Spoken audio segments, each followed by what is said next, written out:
Graça e paz, bom dia, mais um dia maravilhoso na presença do nosso Deus. Estou muito contente de estar aqui com você de novo, completando mais uma semana, nossa segunda semana pela graça de Deus, e fico muito contente de estar trazendo essa última mensagem nessa sexta-feira, para que Deus abençoe essa sua sexta-feira, a nossa sexta-feira, e que possamos lembrar do que realmente importa. Então, sem mais delongas, meu nome é Alan Conte Júnior, sou da Primeira Igreja Batista Bíblica no Jardim Paraíso, e eu convido você a meditar comigo nessa manhã no texto de João 14. Nós vamos dos versos 6 a 10, João 14, 6 a 10, e nós vamos baseados no tema O Único Caminho. Um texto conhecido de todo mundo, mas vamos meditar porque todo o texto da Palavra de Deus é precioso, e não importa quantas vezes nós leiamos, preguemos ou falemos dele, ainda assim são textos maravilhosos que merecem de novo ser meditado quantas vezes for possível. Então, João 14, de 6 a 10, eu convido você a abrir sua Bíblia ou acompanhar na tela. Leiamos então. Diz o seguinte na santa palavra de Deus. Disse-lhe Jesus: Eu sou o caminho e a verdade e a vida. Ninguém vem ao Pai senão por mim. Se vós me conheceis, a mim, também conheceríeis a meu Pai. E já desde agora o conheceis e o tendes visto. Mas Felipe disse: Senhor, mostra-nos o Pai, o que nos basta. Disse-lhe Jesus: Estou há tanto tempo convosco e não me tendes conhecido, Felipe. Quem me vê a mim, vê o Pai. E como dizes tu, mostra-nos o Pai?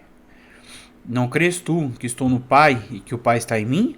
As palavras que eu vos digo, não as digo de mim mesmo, mas o Pai que está em mim é quem faz as obras.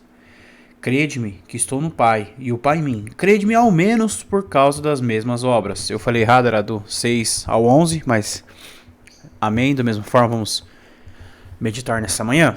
E justamente a respeito desse que eu comentei no vídeo passado, que João ele traz Jesus como o Filho de Deus, como ele traz aqui as credenciais dele como Deus, ele traz Jesus como o unigênito do Pai, traz Jesus como o único autor e consumador da nossa fé. Então é interessante que aqui Jesus faz mais uma declaração acerca de si mesmo, que é extremamente importante para nós. Ele diz o seguinte: Eu sou o único caminho. Por mais que ele use só a palavra o caminho, nós sabemos que ele diz o único caminho. Então é interessante que a única forma de se alcançar a Deus, ainda que todas as outras religiões, ainda que outras pessoas, ainda que cientistas, ainda que todos os homens do mundo digam que existem vários caminhos, que existam outros caminhos, que ele não é um caminho, nós temos a plena certeza de que Jesus é o único caminho entre nós e Deus. Quando a humanidade caiu, quando houve a queda do homem, quando houve o pecado, na entrada do pecado, a ponte da conexão entre nós e Deus ela foi destruída. Então, por muito tempo, ofereceu-se sacrifícios no tabernáculo em primeira mão, depois no templo. Então, havia necessidade de uma expiação antes de entrar em contato com Deus. Só que Jesus ele veio ao mundo para acabar com esse sistema sacrificial, se oferecendo como o último sacrifício eterno e pleno, para que nós pudéssemos ter uma via de conexão direta com Deus. É interessante que nós vemos que ele não só proclama que ele é o único caminho, como ele também deixa bem claro que ele também é a única verdade. Ou seja, não existe verdade em outra religião que não pregue que Jesus é o Senhor e Salvador. Não importa qual é a religião, quantos deuses ela tenha, qual seja a forma, quantos seguidores. Todas as pessoas estão enganadas, porque o único caminho e a única verdade são Deus, são Jesus Cristo. E como se não bastasse esses dois, ele ainda faz uma terceira, que além do caminho e além da verdade, ele é o único que é a vida. Somente ele pode conceder a vida eterna, somente ele pode conceder livramento da perdição. Somente Jesus pode conceder tudo aquilo que o homem precisa. Então nós não podemos perder tempo achando que outras religiões vão nos levar a Deus. É mentira. Jesus ele não compartilha o o seu céu, o seu lugar com nenhum outro Deus. Ele é 3 em 1, né? Deus Pai, Deus Filho e Deus Espírito Santo, como sendo 3 em 1. Então ele é um Deus trinitariano, né? Ele é um Deus trinitário, de 3, né, faces, por assim dizer, mas uma pessoa. Então aonde ele habita, não existe espaço para outros deuses. Não existe espaço para um panteonismo, né? Não existem, né, Deus Sol, Deus Terra, Deus isso, Deus aquilo. Não. É somente Deus e somente Ele. É o caminho, a verdade e a vida. Então leve isso consigo. As pessoas que dizem o contrário, as pessoas que dizem que existem outros caminhos, que existem outras coisas, Jesus já falou sobre elas também. Ele disse que elas são guias de cegos, né? Como diz lá em Mateus 15, 14. Jesus chama essas pessoas de guias de cegos. Ou seja, eles são guias cegos que guiam outros cegos. O que acontece quando um cego guia outro? Ambos caem numa vala. É exatamente o que vai dizer lá em Mateus 15, 14. Então, se você não acredita que Jesus é o caminho, tenha certeza, não vai ser com Ele que você vai passar a eternidade. E somente Ele é a verdade e a vida. Tenha certeza disso. Andando para o nosso verso 7, é interessante que ele fala o seguinte: se vocês conhecem a mim, Jesus Cristo, logo vocês também conhecem meu Pai. Porque vocês já desde agora vocês vão o conhecer e já o têm de visto. E aí um pouco mais para frente ele vai falar a respeito do porquê ele disse isso. Mas é interessante que Jesus, as obras que Jesus veio fazer aqui na terra, como levar, né, o evangelho aos pobres, o amor aos perdidos, o carinho, o amor, entre muitas coisas que Jesus fez, todas essas coisas são resposta do amor de Deus por nós aqui na terra. Então, quando nós paramos para prestar atenção nisso, nós vemos que as obras que Jesus estava fazendo, elas denunciavam que ele era Deus. Tudo que ele fazia como homem, ele mostrava que era Deus. É interessante que essa passagem que ele teve na terra foi justamente para mostrar que não só ele era Deus e sabia como era estar no céu, bem como agora ele também sabia o que era ser homem. Ele já sabia antes, porque ele era Deus, ele sabe tudo. Mas ele veio à terra para provar que realmente ele conhece o sofrimento e a dor dos homens na terra. Para ninguém falar, ele é um Deus que está só de longe e não de perto. Não, ele veio, viveu e sofreu as mesmas dores que eu e você. Passando para o verso 8, e aqui nós temos um vislumbre do que é a humanidade. Porque Felipe pede para que Jesus, né, ele mostre o Pai a eles, e bastaria isso. É interessante que esse problema que Felipe teve, nós temos até hoje, sempre teremos, porque somos falhos. Infelizmente, muitas vezes nós só conseguimos crer ou acreditar naquilo que nós vemos e enxergamos. É triste, e mais à frente Jesus vai dizer, né, alguns capítulos na frente, que bem-aventurado aquele que não viu e creu. Que seria, aí falaria de todos nós, né, que receberíamos o evangelho muitos e muitos anos depois. Então é interessante nós notarmos que ainda que naquela época Jesus estivesse andando com eles, algumas pessoas só acreditavam naquilo que viam. Isso é muito triste, né? Porque Jesus tinha acabado de falar, né?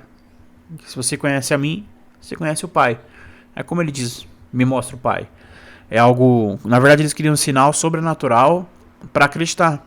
E as coisas não são assim. A fé, ela vem pelo ouvir, né? Então não adianta a gente acreditar, a gente pedir sinais miraculosos, porque não é essa a intenção. A intenção toda é, na verdade, acreditar no Evangelho, né? Pois aprove a Deus salvar através da loucura da pregação. Não da loucura dos milagres, das outras loucuras que poderiam existir, não. Foi da loucura da pregação, do falar, do explicar. E isso é muito triste, né? Que foi o caso aí de Filipe, né? Também é o caso de Tomé, e infelizmente de todos nós, né? Muitas vezes nós temos esse problema em acreditar no que Deus vai fazer, no que Deus pode fazer, em como Deus é maravilhoso, e acabamos por só acreditando quando vimos. E isso é triste porque Jesus nos pede uma fé verdadeira, que sabe que Ele é Deus.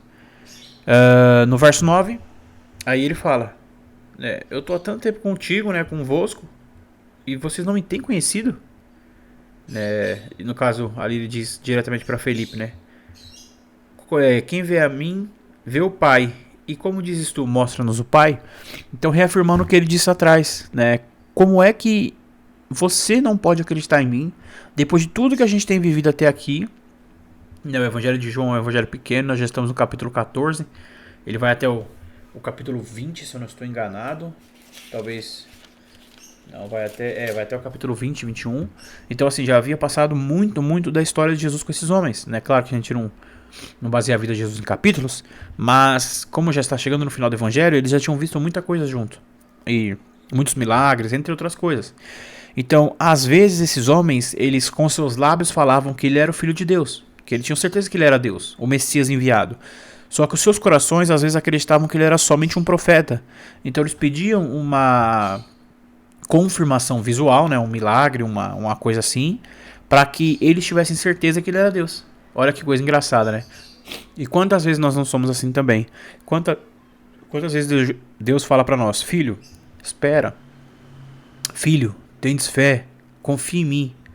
Mas nós ficamos: não, Senhor, eu preciso ver, eu preciso isso, eu preciso aquilo, eu só vou descansar se eu tiver certeza. Quando ele diz: somente confie em mim. É interessante que ele fala isso para Felipe aqui, né? Como é que você, depois de tanto tempo comigo, ainda me pede para ver o Pai? Então você não me conhece. Porque ver as obras de Jesus é ver as obras do Pai. É maravilhoso pensar que ele ainda assim, Jesus, né? Tinha um carinho, um compromisso, e era uma pessoa tão boa, tão maravilhosa, que tomava tanto cuidado com as pessoas, né? E no prosseguimento ele diz o seguinte: não crês tu que estou no Pai e que o Pai está em mim? As palavras que eu vos digo, não as digo de mim mesmo, mas o Pai que está em mim é quem faz as obras. Então assim, Jesus ele foi submisso a Deus quando desceu dos céus. E na terra, enquanto esteve na terra, ele obedeceu a tudo que Deus pediu e ordenou ou já havia ordenado. Então, quando você olhava para Jesus, você via realmente um espelho, né, uma refração do que era Deus. Né, o amor que ele tinha pelos fracos, como eu disse, o evangelho sendo pregado aos pobres. O reino de Deus havia chegado. E aquelas pessoas estavam ali, né, principalmente para entender isso. E os apóstolos, né, as pessoas que seguiam Jesus, eles tinham que ter ali um coração um tanto quanto mais com mais fé do que as outras pessoas. Enfim, né, nós sabemos que nós, né, Felipe, Tomé e muitos outros, temos esse problema inerente em nós. Nós temos medo, talvez, dúvidas, de acreditar no que é impossível. Nós precisamos ver com os nossos olhos. E é algo terrivelmente triste, né? Porque nós tiramos o crédito de Jesus nesse caso, né? E nós tiramos o crédito de Deus, que Deus pode fazer em nossas vidas. Então, quando nós olhamos para isso, nós vemos assim, e às vezes até pensamos, né? Nossa, como Felipe pode fazer aquilo? Né? Como ele andando com Jesus. Mas quantas vezes nós não faríamos o mesmo na situação dele? É algo a se pensar. Né? Não importa o que ele passou, o que nós passamos. Se não tomarmos cuidado, nossa fé ela acaba sendo abalada. Porque nós somos falhos. Né? Porque o Deus que prova a nossa fé, o Deus que é a consumação e a resposta da nossa fé, ele nunca falhou e nunca vai falhar.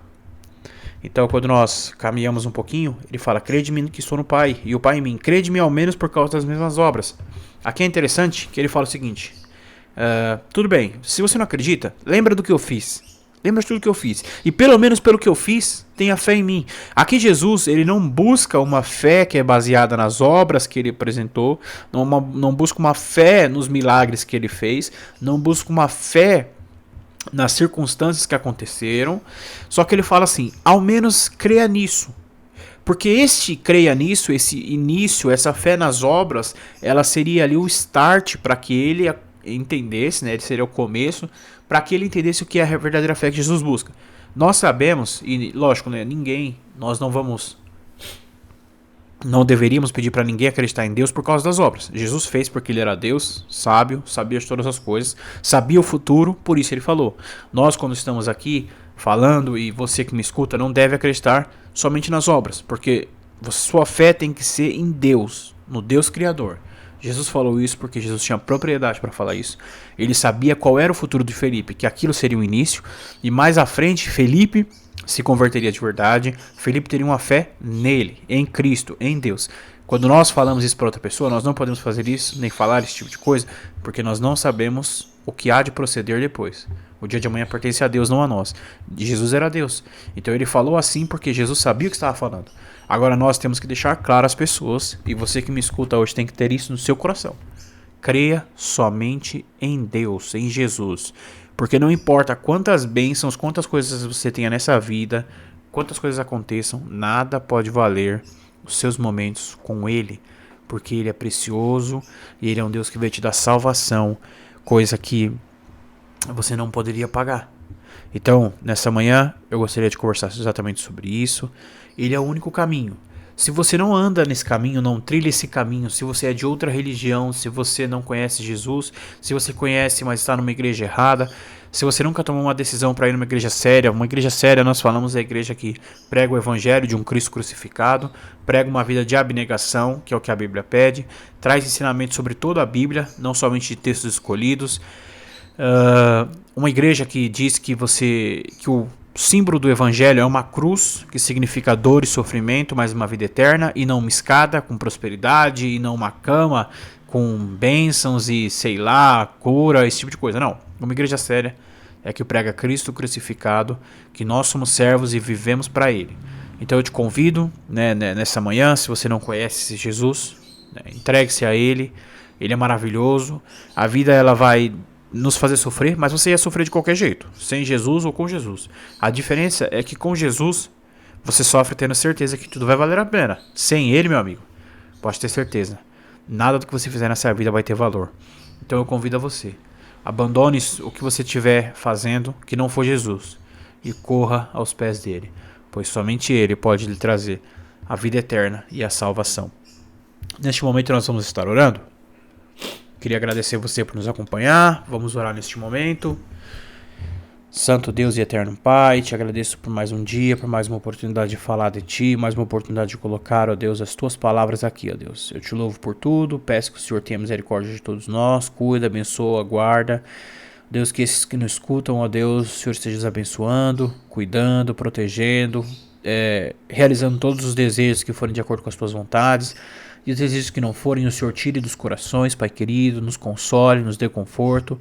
Eu te louvo por tudo, Pai querido. Peço que o Senhor cuide de nós, Pai amado, e seja feita a Tua vontade em nossas vidas, ó Deus. Eu te louvo por tudo. Peço que nós sempre lembremos que Tu, o Deus abençoador, é muito melhor do que as bênçãos, e que busquemos a Tua face sempre, Deus. Eu te agradeço por tudo. Peço que o Senhor nos dê um bom dia, um bom fim de semana, e que possamos fazer o nosso melhor para Ti sempre, ó Deus. Eu te louvo por tudo, em nome de Jesus. Amém. Bom, é isso. Muito obrigado por nos acompanhar mais uma manhã. Que você possa entender aí quem é o único caminho, sempre seguir por Ele, e que nós possamos sermos pessoas abençoadas por Deus, porque buscamos fazer a vontade de Deus. Que sejamos sempre fiéis cristãos que buscam a glória do seu Deus. Eu te agradeço por tudo. Fica com Deus. Falou!